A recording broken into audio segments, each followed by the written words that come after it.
दोस्तों आज हम टाटा स्टील को डिस्कस करने वाले हैं। टाटा स्टील ने अपने क्वार्टर 4 के रिजल्ट को डिक्लेयर कर दिया है। रिजल्ट बहुत बेहतर है क्योंकि पिछली बार कंपनी को भारी लॉस हुआ था। इस बार कंपनी प्रॉफिट में आ चुकी है। साथ में कंपनी ने अपने बहुत जबरदस्त डेट को क्लियर कर लिया है, यानी अब बहुत ही कम कर्ज बचा। जल्द ही कंपनी पूरी तरह से डेट फ्री हो जाएगी। साथ में डिविडेंड का ऐलान भी किया है। अब यहाँ पे इस रिजल्ट के बाद ब्रोकरेज हाउस की क्या राय निकल के आ रही है, क्या इस समय टाटा स्टील में इन्वेस्टमेंट करना चाहिए और क्या है उनके टारगेट, जानने की कोशिश करेंगे। दूसरी तरफ बाजार में आज नरमी छाई हुई है और इसी वजह से थोड़ा सा स्टॉक में दबाव जरूर है, लेकिन फिर भी उतनी गिरावट नहीं है जितनी निफ्टी मेटल के अंदर है। इसका मतलब यह है कि इस लेवल पे लोग खरीदारी करना पसंद करें और इस रिजल्ट को वेलकम किया जा रहा है। तो यहाँ पे इस रिजल्ट को अच्छे से हम समझेंगे और साथ में ब्रोकरेज हाउस की राय भी लेंगे और जो एमडी टीवी नरेंद्र का बयान है उसको भी समझने की कोशिश करेंगे। क्या टाटा स्टील में अब एक तेजी का दौर शुरू होगा, क्योंकि टाटा स्टील ने अपना विजन क्लियर कर दिया कि वो आने वाले समय नेट जीरो कार्बन पॉलिसी पे भी जाएंगे और पूरी तरह से कर्ज मुक्त भी होंगे।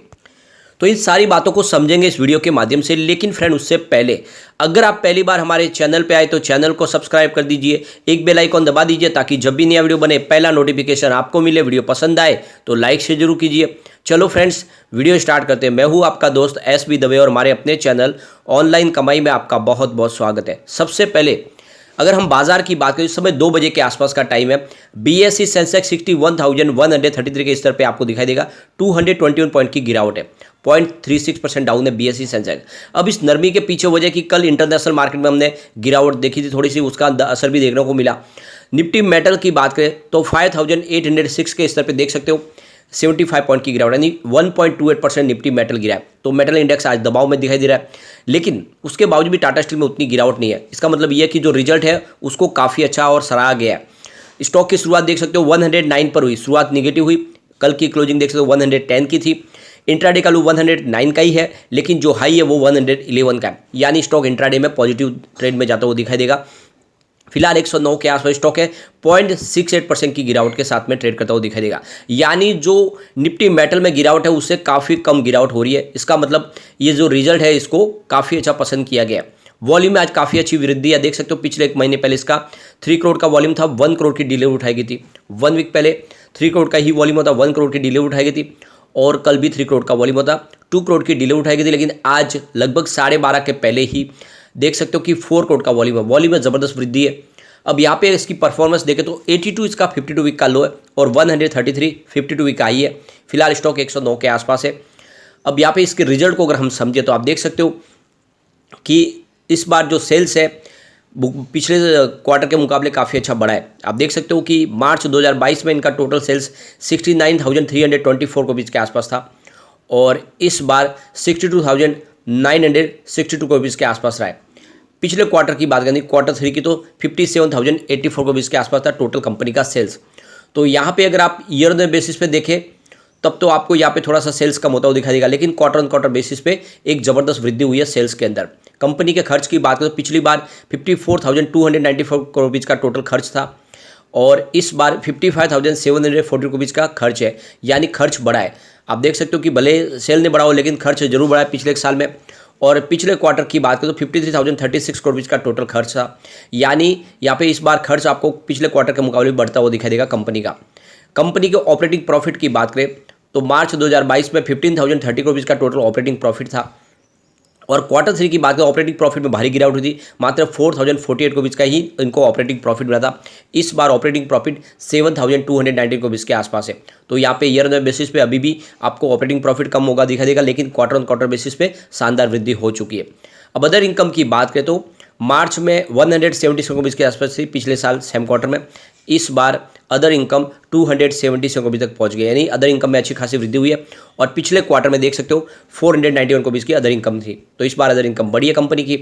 इसके अलावा आप देख सकते हो कंपनी का नेट प्रॉफिट आफ्टर टैक्स, तो इस बार देख सकते हो कि 9,835 रुपीज़ का था प्रॉफिट पिछली बार सेम क्वार्टर में। इस बार 1,566 करोड़ रुपीज़ का प्रॉफिट हुआ है। तो इस हिसाब से ईयर ऑन बेसिस पे देखें तो आपको प्रॉफिट में एक भारी गिरावट दिखाई देगी, लेकिन पिछले क्वार्टर में कंपनी को 2,502 करोड़ रुपीज़ का लॉस हुआ था और अगर क्वार्टर 1 की बात करें तब भी प्रॉफिट 1,297 करोड़ रुपीज़ के आसपास था। तो पिछले 2 क्वार्टर के मुकाबले बहुत ही बेहतर प्रदर्शन किया इस बार कंपनी ने। कंपनी के ईपीएस की बात करें तो 7.99 रुपीज़ था पिछले बार सेम क्वार्टर में और इस बार 1.39 रुपीज़ पर शेयर है। और आप देख सकते हो कि पिछले साल सेम क्वार्टर में 1.82 रुपीज़ था। तो ये समझ लो कि ईपीएस में आपको वृद्धि होती हुई दिखाई देगी क्वार्टर ऑन क्वार्टर बेसिस पे। अब इस रिजल्ट के बाद देखें तो जेपी मॉर्गन काफ़ी बुलिश है इस समय टाटा स्टील को लेकर। उन्होंने इसकी रेटिंग को ओवरवेट किया है और उसका जो टारगेट रखा 150 का, तो बिल्कुल 150 के टारगेट के साथ जेपी मॉर्गन ने खरीदारी की सलाह दी है।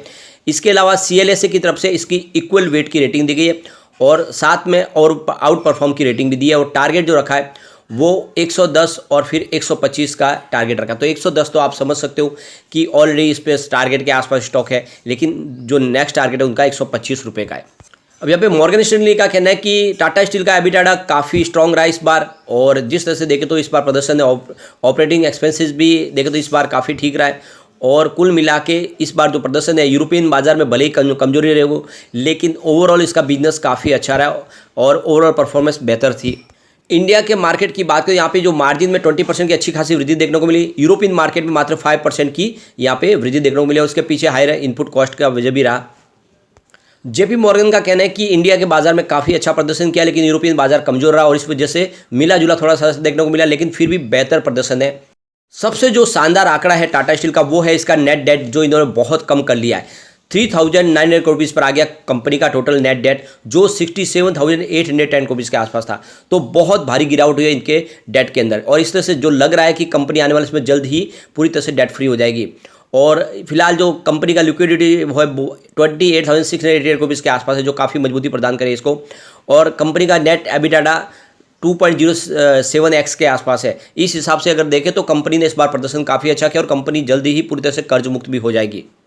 जेपी मॉर्गन का ये भी कहना है कि नीलांचल इस्पात निगम लिमिटेड से जो इन्होंने अभी इनका प्रोडक्शन शुरू हो गया उसका बेनिफिट भी इनको देखने को मिल रहा है। प्लांट की जो कैपेसिटी को एक्सपांड किया 1 मिलियन टन से लेकर उसको 5 मिलियन टन तक आगे बढ़ाया जा रहा है, जो एक पॉजिटिव सिग्नल है। तो यहाँ पे देख सकते हो कि रिजल्ट के पहले ही जो ब्रोकेज हाउस की राय थी वो काफ़ी निगेटिव थी। अब आप देख सकते हो कि ज़्यादा करके जो ब्रोकेज हाउस थे उनका कहना था कि नेट प्रॉफिट में 90 से लेकर 98% की गिरावट होगी, लेकिन ऐसा हुआ नहीं। गिरावट 82% के आसपास रही है, यानी जो ब्रोकेज हाउस की राय थी उससे भी शानदार इस बार रिजल्ट दिया है कंपनी ने।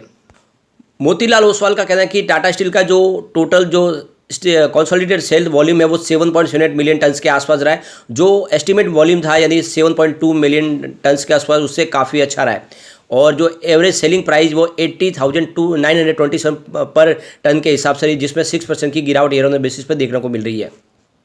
तो यहाँ पे मोतीलाल ओसवाल भी इसको लेकर बुलिश है। उनके हिसाब से जो प्रदर्शन है काफ़ी अच्छा है और जो ब्रोकेज हाउस की राय थी उससे बेहतर परिणाम दिया है। और इसके अलावा जो इनका नीलांचल इस्पात निगम लिमिटेड का जो प्लांट है उससे भी अभी उसका बेनिफिट देखने को मिला, उसमें प्रोडक्शन तेज़ी से बढ़ना शुरू हो चुका है। अब यहाँ पे जो सबसे अच्छी खबर यह है कि टाटा स्टील ने इस बार 3.6 रुपीज़ पर शेयर यहाँ पे इक्विटी के माध्यम से डिविडेंड का ऐलान भी कर दिया है, यानी कंपनी ने शानदार डिविडेंड भी डिक्लेयर किया है और ये बहुत अच्छी बात है। कंपनी लगातार अच्छा डिविडेंड देती रहती है। और इस मौके पे टाटा स्टील के CEO और MD टी.वी. नंदन का कहना है कि हमारे पास भारत में विभिन्न स्थानों पर कई परियोजनाएं चल रही है, क्योंकि हम 2030 तक 40 मिलियन टन प्रति वर्ष के उत्पादन की दिशा में काम करें, यानी आने वाले समय में हमारी कैपेसिटी बहुत तेज़ी से बढ़ेगी। कलिंगा नगर में हमारे विस्तार की चरणबद्ध शुरुआत CRM में और HCR कॉइल्स के साथ जारी भी है। नीलांचल इस्पात निगम लिमिटेड ने पिछले 2 तिमाहियों के दौरान लगातार वृद्धि की है और वर्तमान में वार्षिक आधार पर 1 मिलियन टन कच्चे स्टील और पिग आयरन की रन रेट के साथ में काम कर रहा है। श्री नरेंद्र ने कहा है कि अधिग्रहण के 9 महीने के भीतर हमने नीलांचल इस्पात निगम लिमिटेड को वार्षिक आधार पर 1 मिलियन टन की सफलतापूर्वक बढ़ा दिया है। हमने पंजाब में अपनी पहली EF मिल स्थापित करने की योजना पर भी प्रगति की है। तिमाही के दौरान यूरोप डिलीवरी 9% QA की थी और कोल्ड मिल का जो उत्पादन प्रगति पर है। हमने अप्रैल की शुरुआत में ही BF6 की रिलाइनिंग शुरू कर दी है। श्री नरेंद्र ने कहा है कि टाटा स्टील की रणनीति के मूल में है और कंपनी 2045 तक नेट जीरो कार्बन के लिए प्रतिबद्ध है। टाटा स्टील के कार्यकारी निदेशक कौशिक चटर्जी और CFO ने कहा कि वित्तीय वर्ष में हमारा जो सामयिक राजस्व है $30 बिलियन था। उन्होंने कहा कि कर्ज में कमी लाई गई है और ये काफ़ी अच्छी खबर है और कंपनी ने बेहतर प्रदर्शन किया। हम कर्ज धीरे धीरे पूरी तरह से कम कर रहे हैं और बिल्कुल जो हमारा टारगेट है उस तक हम नेट जीरो कार्बन पॉलिसी तक भी पहुंच जाएंगे। तो कुल मिला के बहुत ही शानदार यहाँ पे इस रिजल्ट है, उसको वेलकम किया गया है ब्रोकेज हाउस की तरफ से भी और कंपनी ने भी कहा है कि हमने बेहतर प्रदर्शन किया। और सबसे जो बड़ी बात है कि यहाँ पे जो कर्ज था वो पूरी तरह से कर्ज कम होता हुआ दिखाई दे रहा है। कंपनी जल्दी से जल्दी पूरी तरह से डेट फ्री हो जाएगी। तो बिल्कुल जो ब्रोकेज हाउस है उनका कहना है कि 150 के टारगेट के साथ इसमें इन्वेस्टमेंट किया जा सकता है। लेकिन फ्रेंड, कोई भी इन्वेस्टमेंट करने से पहले अपने फाइनेंशियल एडवाइजर से बारे ले ले या अपना खुद का रिसर्च करें, क्योंकि मैंने वीडियो आपके एजुकेशनल पर्पज़ के लिए ही बनाया वीडियो पसंद आए तो लाइक से जरूर कीजिए और चैनल को सब्सक्राइब कर दीजिए। Thank you friend.